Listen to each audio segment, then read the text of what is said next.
வணக்கம். இந்த டிப்ஸ் என்று சொல்கிறது தெரியுமா? சாப்பிட்டு அப்புறம் கொடுப்பீங்க, தலைமுறை பட்டின அப்புறம் கொடுப்பீங்க, டிப்ஸ் கொடுக்குறேன்னு அதை பேன் பண்ணுவோம், அறவே பேன் பண்ணுவோம். ஏன்னா டிப்ஸ்ன்றது உண்மையிலே லஞ்சம் தான். அதை நீங்கள் எப்படி தான் பட்டர் பூசி மழுப்பினா கூடி அது லஞ்சமே தான்.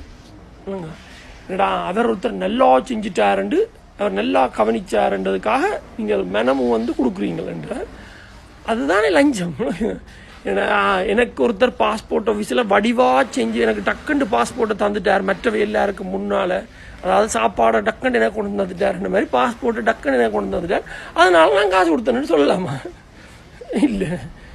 அப்போ அது லஞ்சம் தான். அது நீங்கள் வேறு வேறு காரணம் இப்போ அவருக்கு குறைய சம்பளம் பண்ணுறபடியாக கொடுக்குறாண்டு அப்படி இல்லை. இப்போ அந்த வேலைக்கு குறைய சம்பளம் பண்ணால் இதை விட குறைய சம்பளம் எடுக்கிறவங்க இருக்காங்க, இதை விட கடினமாக கன்ஸ்ட்ரக்ஷன் வேலை செய்வாங்க. ஆனால் அவங்களுக்கு குறைய காசு இருக்குது, சம்பளம் கொடுக்கணும். ஆனால் அவங்களுக்கு டிப்ஸ் கொடுக்குறே இல்லை. தோல்லேருந்து சிமெந்து மூடியை தூக்கிட்டு போவாங்க, பொம்பளை எல்லாம் தூக்கணும், அதுக்கெல்லாம் டிப்ஸ் கொடுக்குறே இல்லை. அதை விட கஷ்டமாக வேலை செய்கிறாங்க, அதை விட குறைய சம்பளம் எடுக்கிறாங்க, ஆனால் அவங்களுக்கு டிப்ஸ் கொடுக்குறே இல்லை. அப்போ என்ன? அதுவும் இல்லை. உங்களுக்கு வெயிட்ரஸ் மேரோ அல்லது தலைமையோ யாரோ சம்பளம் குறைய எடுக்கணும்டா அது அவைண்ட ப்ராப்ளம், அவைண்ட பொறுப்பு. சம்பளத்தை எனக்கு இந்த சம்பளத்துக்கு தரணும் என்று கேட்டு வாங்கி செய்கிறது. நாங்கள் போகிற கஸ்டமர்ன்ற பொறுப்பு இல்லை. அவருக்கு இவ்வளோ இது கொடுக்கணும், அவருக்கு இது கொடுக்கணும், டிப்ஸ் கொடுக்கணும். இப்போ இந்த கோவிட்டுக்கு முதலில் 10% டிப்ஸ்ன்றது இருந்தது, இப்போ 15% ஆக்கிட்டாங்க. அது என்னென்று காசு எல்லாத்துக்கும் விலை கூட்டினா டிப்ஸுக்கும் விலை கூட்டிட்டு, அது என்ன டிப்ஸ் விலை கூடுதப்பா?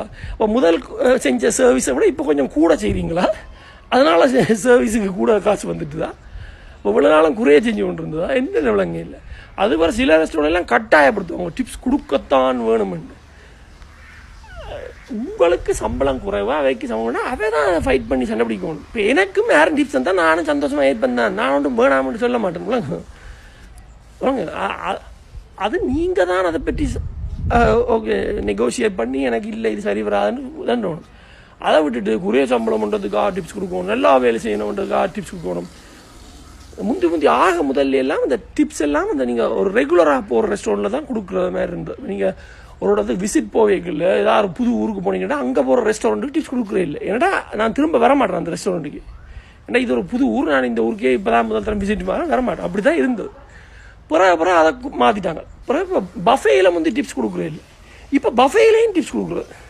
இப்போ இந்த பிளாண்டமிக்கு பிறகு டேக் அவுட்லேயும் டிப்ஸ் முன்னுக்கு போத்தில் வச்சு கொண்டிருக்காங்க. அதை வச்சு டிப்ஸ் போடுங்க. ஆனால் நான் தானே சாப்பாடு எடுத்துக்கணும், அதுக்கும் டிப்ஸை போட வச்சு கொண்டுருக்காங்க. போக விட்டால் எல்லாத்துலேயும் டிப்ஸை போட்டுருவாங்க. என்னமோ பேன் பண்ணால் நல்லா.